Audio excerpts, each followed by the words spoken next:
Magandang araw mga kaibigan. Bigyan natin ng reaction opinion itong post ni ex-Congressman Mike Defensor. Masayang masaya ngayon ang tatlong nakakulong. Senator Marcoleta, Senator Jinggoy at ex-Congressman Defensor. Bakit masaya? Ito. Post to BP Inday Sara Duterte. Thank you for taking the time to visit us. Wow. Excuse me. Binisita ni BP Sara yung tatlo. Please do not worry about us. We will keep the faith. The fight against corruption must continue for the sake of our people and the future of the Filipino nation. Stay strong throughout the impeachment proceedings. We will remain steadfast here, just as you must remain steadfast for the Filipino people. May God continue to guide and strengthen you. Yan ang mensahe ni ex-Congressman Defensor. Pasasalamat niya at pagbibigay lakas loob kay BP Sara. Ito po yung litrato nila. So, I don't know, ngayong araw lang kasi kapopost pa lang ito. 58 minutes ago na i-post ito. Ang daming nag-like, ang daming nag-love. Ito, 21,000 ang nag-react, ano? 9,700 ang nag-love, 8,100 ang nag-like, 2,600 ang nag-care, ang tumatawa is only 305. Okay? So, kakunti ang trolls dito, yung mga tumatawa. Zoreno Rosioni, Modern Heroes. Yes, I agree. Itong tatlong nakakulong. Balang araw, aanihin nila itong itinanim nila ngayon na tapang at prinsipyo. Sabi dito, Maxal Pam, their time will come soon. Reckoning in 2028. Mark Anthony Brava, 2028 balos. Maghiganti daw tayo. 2028, Day of Reckoning, sabi ni Ervin. Carmi Sebastian, God help the people who are fighting for the truth, especially those people who are fighting for corruption. Ano pa? Political prisoners. BBM, hindi ka na makakalayo. Kakarmahin ka na. Soonest, the better. Okay. Speaking of karma. It's a irreversible law. Kung ano ang iyong itinanim, yan din ang anihin mo. Whatever you sow, you reap. Yun po ang salita ng Diyos sa Bible. So, dalawa yung karma. Naranasan ko na yan, yung bad karma and good karma.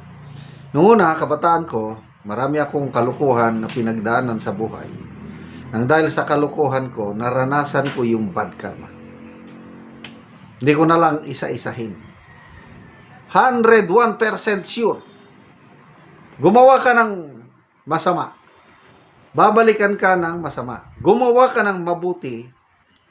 Babalikan ka ng mabuti. Example, yung mirror ba? Haharap ka sa salamin. Anong babalik sa'yo? Di ba mukha mo?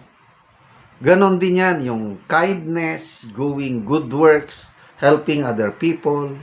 Kung yun ang itinanim mo, para bang nagsasalamin ka, bumabalik sa iyo yung kabutihang ginawa mo. Baliktarin mo lang. Gawa ka ng mabuti, ng masama. 101% babalik din yung masama. Kaya itong ginagawa ng tatlo ngayon, itong political prisoners, nagtatanim sila ng kabutihan kasi nga prinsipyo ang pinaglalaban. Example, Senator Jinggoy, pwede naman siyang hindi makulong. Simple lang, bumaliktad lang siya.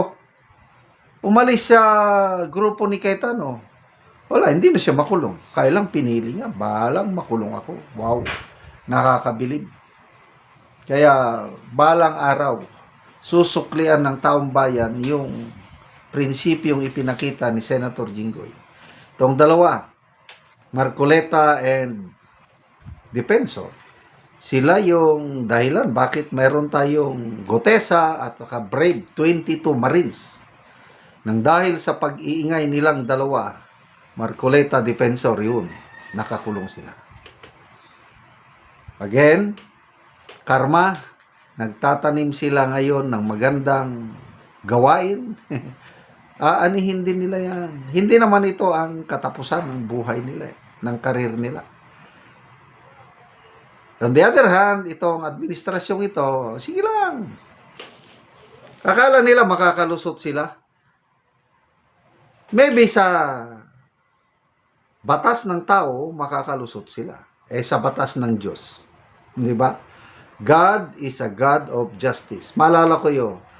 Micah chapter 6 verse 6 to 8. Anong sabi doon? What does the Lord requires of you? Sabi ni Prophet Micah sa taga-Israel, is it not to love mercy and justice and to walk humbly with your God? Ang Diyos, He's a God of justice and mercy. Itong nangyari ngayon, selective justice ang ginagawa. Kaya, kitang-kita ng Panginoon yan. Kaya, believe ako sa paniniwala ni Senator Marcoleta na hindi tayo pababayaan ng Diyos, sabi niya. Ang Diyos natin mabuti. Darating ang panahon. Lalabas din ang katotohanan. Kaya, ipagdasal po natin itong tatlong political heroes of faith na ito. At salamat po, BP Inday Sara, at hindi mo pinapabayaan ang mga kakampi mo. The same manner noon, hindi niya pinabayaan si Attorney Zulueta Lopez nung nakakulong. Lumaban siya ng gusto. Ito ngayon, binibisita niya itong tatlong ito na mga nagtitiis ngayon, ba't balang araw, aanihin nila ang kanilang mga prinsipyong ipinakita. Salamat mga kaibigan sa inyong pagsubaybay sa channel na ito. Nakakatulong kayo ng malaki sa tribong Talandig ng Bukidnon dahil ang sweldo natin sa channel na ito is pantulong po sa tribo. Namimigay tayo, namimigay tayo ng libreng yero at pako para makapagpatayo ang tribong ito ng mas maayos na tirahan. Panoorin nyo ang video na ito. Ante nga matagaan og yero nga mag-atop na siya karon. Og iyang gikarga sa kuan motor aron makaadto sa iyang balay. Na iyang atupan karon. Karon abot na gid si ante sa iyang gabalayan. Abot na gid si ante sa iyang gabalayan. So mo ni ang gabalayan ni ante nga iyang taudan sa yero nga nahatag sa iya.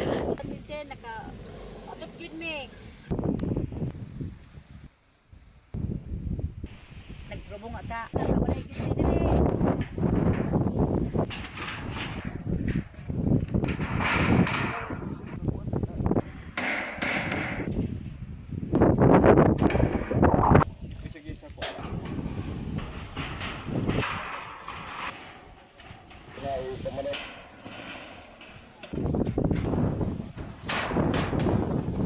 So, naghuman na gyud.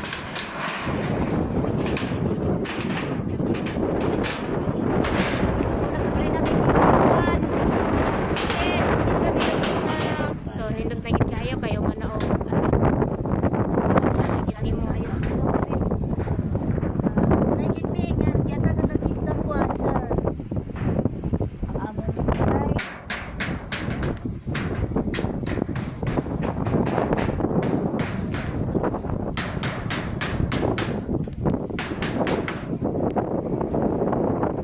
So karon ante yon sa imong masulti nga nahuman na gyud ang pag-atop sa imong balay. Sa tong video, nag-atop ra gyud mi. So pila day imong anak ate? 5, So karon pagit ka na kabalay. karon pa gyud. Sige te, salamat. Salamat, salamat yun. Yan, naka-atop ni Kuan Sin, nakabalay gid ko. Ano pa dito nakabalay ani? Salamat sa Ginoo.